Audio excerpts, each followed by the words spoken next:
My name is Jim Neal, and I reside in East Lansing, Michigan, and I'm what is normally or is generally called a history buff. The history buff mostly involves Michigan history. It occurred to me that Frank Murphy was one of the premier, most important Michiganders ever on the Michigan stage and the national stage. The interesting thing about Frank Murphy is that he was on the stage of public policy, state and local, during some of the most contentious and difficult times of our national history. Number one, when restrictive covenants and redlining were active in Detroit, and African Americans were not allowed to buy homes in white neighborhoods, Frank Murphy stood up to white racism and white bigotry and white mobs that attacked the home of Ocean Sweet when Ocean Sweet bought a home barely inside a white neighborhood. And he made sure that Ocean Sweet had a fair trial when, unhappily, when the white mob attacked the Ocean Sweet home, a gunfire occurred inside the house through the door and killed a white rioter. One of the more interesting aspects of Michigan history is the Ocean Sweet murder trial occurred in Detroit, and none other than the famous Clarence Darrow defended Ocean Sweet. Clarence Darrow didn't win that case, but what did he get? A hung jury, and the prosecutors elected not to retry Ocean Sweet. Frank Murphy then went on to become mayor of Detroit.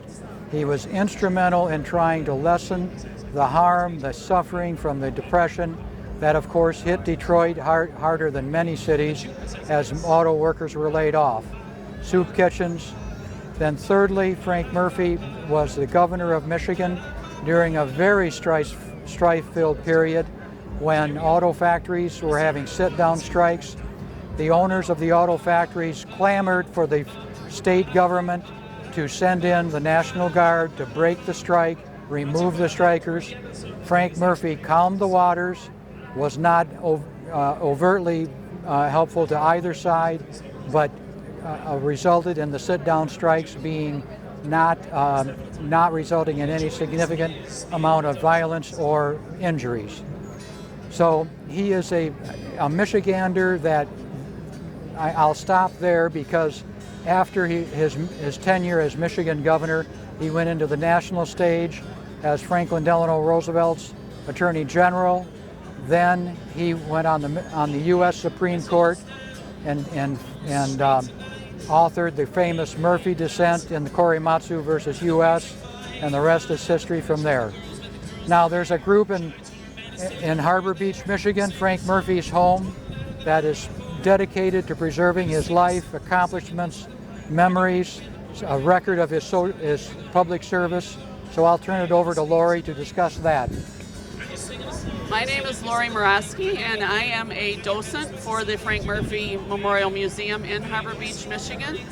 This is my second year working for the museum, and I have just absolutely fallen in love with the history of this place and with the Murphy family. Justice Murphy accomplished so many things in such a short time, and we are so grateful and so honored to have so much of his history preserved in Harbor Beach.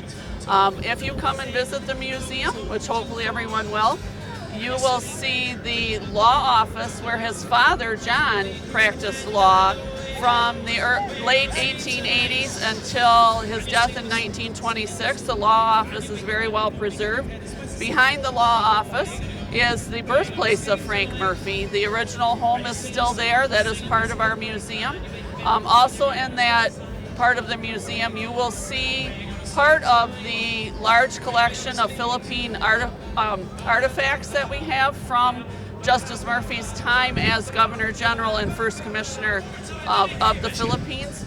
We have actually the largest collection of Philippine cultural artifacts in the entire country. We are very honored to have that there. We still have several Philippine community members in Harbor Beach and several Philippine families that come to visit the museum specifically to see this collection, because it is really quite a rare collection that we have there. The museum also consists of the big home, the big house is what we call it, because that's what the Murphys called it. It's a beautiful Victorian home that the Murphy family lived in from 1890 until the early 1990s, when Frank's sister-in-law Bridget, who was the last of the immediate family, she decided to sell the entire estate at that point. And so that is when the big house became part of the museum also. The law office and the family's original home have been a museum since 1960, and the big house became part of the museum complex in the 1990s. In the big house, you will see many more artifacts from the Philippines. You will see information on Frank's siblings, who were also quite accomplished in their own right. His sister Marguerite traveled to the Philippines with him, and she actually became his unofficial first lady in the Philippines. What a lot of people don't know is Frank and his sister Marguerite were instrumental in getting women in the Philippines the right to vote. So you will learn a lot about Marguerite when you come. You will learn about his brother George also. George was a well-known judge in Detroit, and George was also a naval pilot in World War I. Our museum actually has the propeller from his World War I airplane, which is quite a unique piece to have. And you will also learn about George's time during World War II, when he was part of the Judge Advocate General Office. And George was actually responsible for bringing the Japanese commander of Wake Island up on war crimes charges during World War II.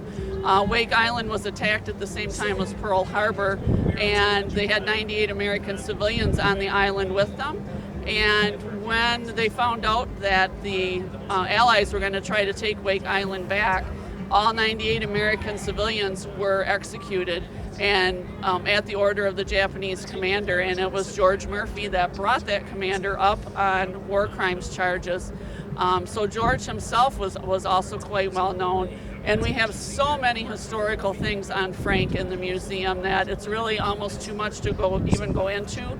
I just would love to encourage people to come and visit the museum, because it's something that you really have to see to really have an understanding of what we have there.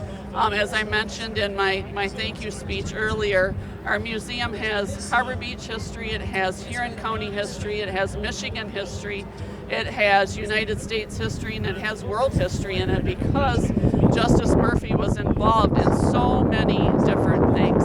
So the museum is open from Memorial Weekend actually through Labor Day. It's open Wednesday through Saturday from 8 to 4 and Sunday from noon to 4. Weekends in September on Saturday and Sunday, and then we also do tours by appointment. So all you have to do is call our city hall, and they will put you in touch with someone who would come in and do a tour for you, probably me. And it's really just a fantastic place to visit, and it's such an honor to be part of this wonderful celebration today. Just one question.